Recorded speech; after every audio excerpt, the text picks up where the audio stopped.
ये कहानी चूड़ामणि गांव में रहने वाले ब्राह्मण परिवार की है, जिसमें दीनदयाल अपनी पत्नी शारदा और अपने पहले बेटे अभिमन्यु और उसकी पत्नी रतन और दूसरे बेटे राघव और उसकी पत्नी सुजाता के साथ रहता था। अभिमन्यु और राघव रोज भिक्षा लेने के लिए जाते थे। एक दिन काफी समय हो जाने के बाद भी जब अभिमन्यु और राघव दोनों घर नहीं पहुँचे, तो राघव की पत्नी सुजाता और अभिमन्यु की पत्नी रतन उन्हें व्याकुल होकर गांव में ढूंढने लगी। चाचा, आपने इन्हें और जेठ जी को कहीं देखा है? नहीं बेटा, आज तो वे आए ही नहीं भिक्षा के लिए।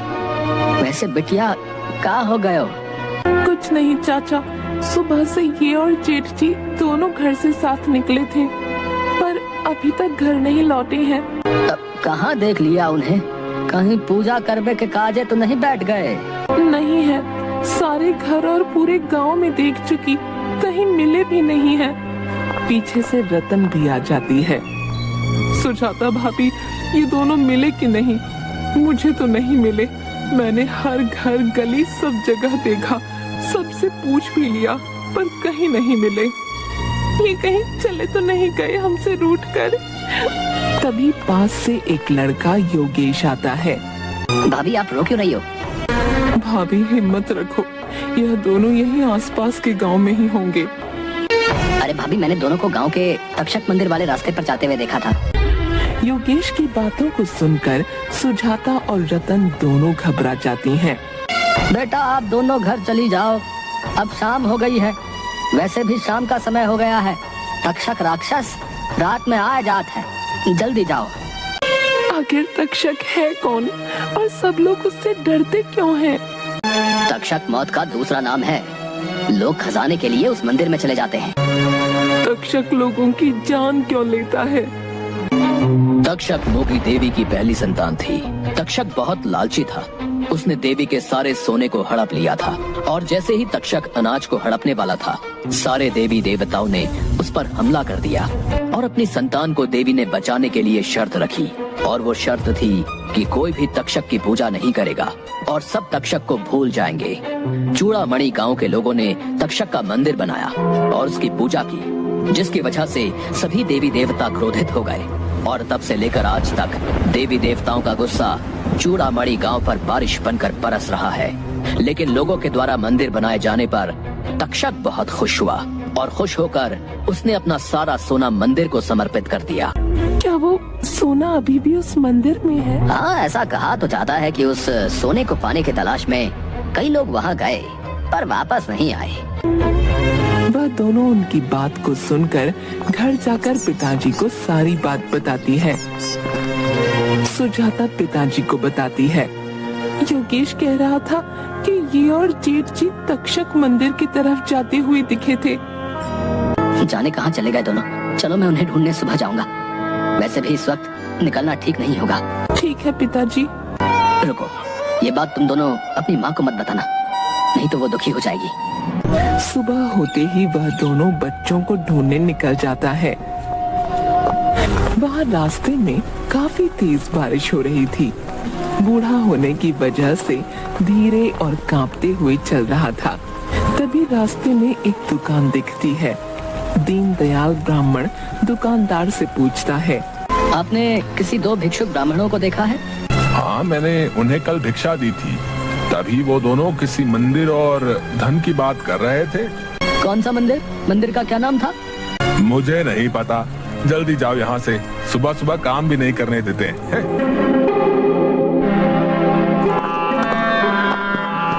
वह पूछते पूछते वही आदमी और औरत के घर पहुँचते हैं, जिन्होंने दोनों ब्राह्मण भिक्षुक को वह मंदिर के बारे में बताया था। क्या आपने कोई दो ब्राह्मण भिक्षुकों को देखा है? ब्राह्मण जी, आप पहले अंदर आइए। आइए। हाँ, दोनों परसों के दिन तो आए थे, आज तो नहीं आए हैं। हाँ, ये दोनों इस तक्षक राक्षस की फोटो देखकर पूछने लगे थे। मैंने उन्हें सब कुछ बता दिया। जी अच्छा, अब मैं चलता हूँ। जी ठीक है। दीनदयाल समझ चुका था कि अब उसके बच्चे नहीं बचे होंगे। उसे अपने गुरु की बात याद आई जो उस मंदिर के बारे में बताते हैं। वह कुछ सोचकर घर चला जाता है। घर पहुंचकर पत्नी से कहता है, सुनो, मैं दोनों बच्चों को लेकर 1-2 दिन के लिए बाहर जा रहा हूँ, अपना ध्यान रखना। दीनदयाल अपने झोले में पूजा पाठ का सामान और एक तस्वीर रखकर मंदिर की तरफ चला जाता है। रास्ते में वह अपने गुरु के बताए हुए बातों को याद करते हुए चलता है, बीते हुए समय की गुरुजी की बात को सोचते हुए। गुरुजी, ये तक्षक रक्षक और उसके जो सैनिक हैं, उन्हें हराने का कोई तो रास्ता होगा। हाँ, उसके लिए हमें आटे से बनी गुड़िया चाहिए होगी। इसी के साथ गुरुजी उसे बहुत सारी बातें बताते हैं। वह बातें अभी तक दीनदयाल को याद होती हैं। वह मंदिर में पहुंच जाता है।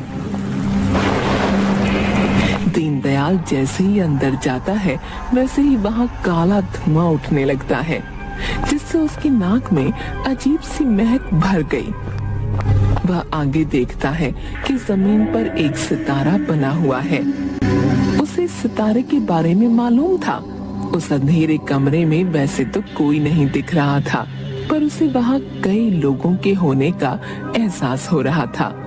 उसने नजर उठाकर देखा तो छत पर एक साया सा था, जैसे काला धुआं सा वह अजीब आकार ले रहा था। साया बहुत अजीब आवाज कर रहा था। उसने कांपते हुए लालटेन जलाई तो कोई नहीं था। पूरा मंदिर मुर्दा खामोशी से गूंज रहा था। उस धुएं की वजह से उसे भ्रम पैदा हो रहे थे। उसे एकदम से ऐसे लगा कि कोई बर्फ सा ठंडा हाथ उसे पीछे से खरोच रहा हो। वह तेजी के साथ हड़बड़ाकर पीछे मुड़ा। वहाँ पर कोई नहीं था। साथ ही मुख्य दरवाजा धड़ाम से बंद हो जाता है। वह तेजी से जाकर खोलने की कोशिश करता, पर कोई फायदा नहीं होता। जैसे ही वह वापस तक्षक की मूर्ति वाले रूम में जाने की कोशिश करता, वैसे ही उसके पैर में कुछ फंस जाता है, जिसके कारण वह गिर जाता है। वह जैसे तैसे उठकर संभलता है। किसी की पीछे से आवाज आती है, अभी तो बहुत कुछ बाकी है, चले जाओ, यहाँ से चले जाओ। दीनदयाल जम जाता है। वह डर रहा था। उसे कई तरह की आवाजें आ रही थीं। उसके सामने एक भेड़िए की शक्ल का इंसानी शरीर वाला एक सैनिक दिखता है। फिर वह छिप जाता है। उसे फिर से आवाज आती है। यह सुनकर वह नहीं जाता। उसे अपने बेटों का चेहरा बार बार दिखाई देता। वो मन मारकर आगे बढ़ने लगता। रास्ते में हड्डियां और मांस उसे दिखाई दे रहे थे। जब वह आगे चला तो उसके पैरों के नीचे बहुत सारे पत्ते थे। वह समझ नहीं पा रहा था कि बंद कमरों में इतने सारे पत्ते कहां से आ गए थे। शाम होने के कारण वह लालटेन जला लेता है। तभी वह देखता है कि लालटेन की मध्यम रोशनी में तक्षक की मूर्ति दिख रही थी। उस रोशनी में उस मूर्ति का चेहरा साफ दिख रहा था। ऐसा लग रहा था कि वह मुस्कुरा रहा हो। वह यह नजारा देखकर डर रहा था और अफसोस कर रहा था। उसे गुरुजी की बातें याद आईं कि इस आटे की गुड़िया को तक्षक के पास जो सोने की मुहर है, उसे इस पर लगाकर उस सितारे वाले गोले में रखना है। उसे किसी भी तरह येती वाले सितारे के गोले में सोने की मुहर के साथ इस आटे की गुड़िया को वहां तक पहुंचाना था। जैसे ही वह सिक्के को निकालता है और गुड़िया पर लगाता है, वैसे ही तक्षक मूर्ति तक्षक में बदल जाती है। इससे बचने के लिए दीनदयाल मोंगी देवी की तस्वीर तक्षक के सामने कर देता है, जिसके कारण तक्षक कमजोर होने लगता है। उसके हाथ से सिक्का नीचे गिर जाता है। दीनदयाल सिक्का उठाकर भागने लगता है। उसे पकड़ने के लिए सैनिक मानव शरीर पर भेड़िए के चेहरे वाले उसके पीछे लग जाते हैं। जैसे ही सारे सैनिक उसके पीछे आते हैं, वह उसकी थैली में से दूसरी आटे की गुड़िया निकालकर सैनिकों के सामने फेंक देता है। या को वो खाने लगते हैं। साथ ही वह कुछ अन्न के दाने मंत्र पढ़कर सैनिकों पर फेंक देता है। ओम फट एम भाबर भुगी भागनी भागोदरी ओम फट स्वाहा। ओम फट एम भागर भुगी भगनी भागोदरी ओम फट स्वाहा। इसके बाद वह फिर से छुपकर सैनिकों को देखता है तो उन्हें कुछ नहीं होता। तक्षक से बचकर उस सितारे वाले घेरे के पास जाने लगता है। तक्षक जादू से उसके बच्चों की आवाज में बोलने लगता है। पिताजी हमें बचा लो, पिताजी हमें बचा लो, पिताजी हमें बचा लो। यह सुनकर दीनदयाल बैठकर रोने लगता है। उसे बस कैसे भी करके जमीन पर बने सितारे तक पहुंचना था। वह जल्दी से जाकर उस आटे की गुड़िया को रख तो देता है, पर किसी को कुछ भी नहीं होता। वह सारी चीजें कर चुका होता है जो उसके गुरुजी ने बताई थीं। वह बड़ी सोच में पड़ जाता है। इतने में तक्षक के सैनिक उसे पकड़ लेते हैं, पर उसका कुछ बिगाड़ नहीं पाते। उसके पीछे का एक कारण यह था कि वह गुड़िया और सिक्का उस सितारे के बीच में रखे होते हैं। जो सितारे के बीच में सिक्का और अन्न की गुड़िया को रखता है, वही व्यक्ति उसे बाहर निकाल पाता है। इससे क्रोध में आकर तक्षक तोड़ फोड़ करने लगता है। मंदिर में सभी जगह वो तोड़ फोड़ करता है, खासकर एक जगह को छोड़कर। इस पर पहले तो दीनदयाल का ध्यान नहीं जाता, पर उसकी नजर एकदम से उस जगह जाती है जहाँ जरा सा भी तोड़ फोड़ नहीं होती। वह जगह बिल्कुल साफ होती है। तभी चालाकी से साफ वाली जगह पर वह खड़ा होकर वहाँ जो छोटी छोटी आटे की गुड़ियाओं को तोड़ने लगता है। उसमें तक्षक के सैनिकों की जान होती है। वह सारे सैनिक मारे जाते हैं, जिससे तक्षक और गुस्सा होने लगता है। जिसके बाद वह दीनदयाल को मारने के लिए हाथ उठाता है, पर उसे मार नहीं पाता, क्योंकि एक तो वह सिक्का और दूसरा यह खंभा जिससे दीनदयाल चिपका हुआ था। तभी वह मोंगा देवी का आह्वान करता है, जिससे वह देवी प्रकट हो जाती है। तभी दीनदयाल को गुरुजी की एक महत्वपूर्ण बात याद आती है। मोंगा देवी और तक्षक के बीच बात होने लगती है। इसी बीच दीनदयाल जाकर जिस जगह तक्षक की मूर्ति रखी हुई थी, उस जगह से तलवार निकाल लेता है। बेटा तक्षक, यह तुमने और तुम्हारी सेना ने कितने बेकसूरों को मारा है, इसके लिए मैं तुम्हें माफ नहीं करूंगी। तुम मेरा कुछ नहीं बिगाड़ सकती हो। दोनों में युद्ध होने लगा। इसी बीच दीनदयाल उस तलवार से उस गुड़िया और उस सिक्के के 2 टुकड़े कर देता है, जिससे तक्षक की हार हो जाती है। मोंगा देवी दीनदयाल की तरफ देखते हुए, प्रणाम माता, मैं मेरे गुरु से प्राप्त मंत्र से आपके दर्शन प्राप्त कर धन्य हुआ। बेटा, तुमने मेरा आह्वान कर मेरी भक्ति कर मुझे प्रसन्न किया। मेरे पुत्र को इस राक्षस योनि से मेरे द्वारा मुक्त करवाया है। साथ ही इस गांव को देवी देवताओं के श्राप से मुक्त करवा दिया है। बताओ तुम्हें क्या चाहिए? आपके दर्शन प्राप्त कर धन्य हुआ। माँ, मुझे मेरे दोनों बच्चे वापस दे दीजिए, मैं उनके बिना नहीं जी सकता। साथ ही इस धन को भी आप वापस अपने साथ ले जाइए। इतना कहकर दीनदयाल चुप होकर आंखें बंद कर लेता है। तथास्तु, सुखी रहो और धन्य धान से फलो और फूलो।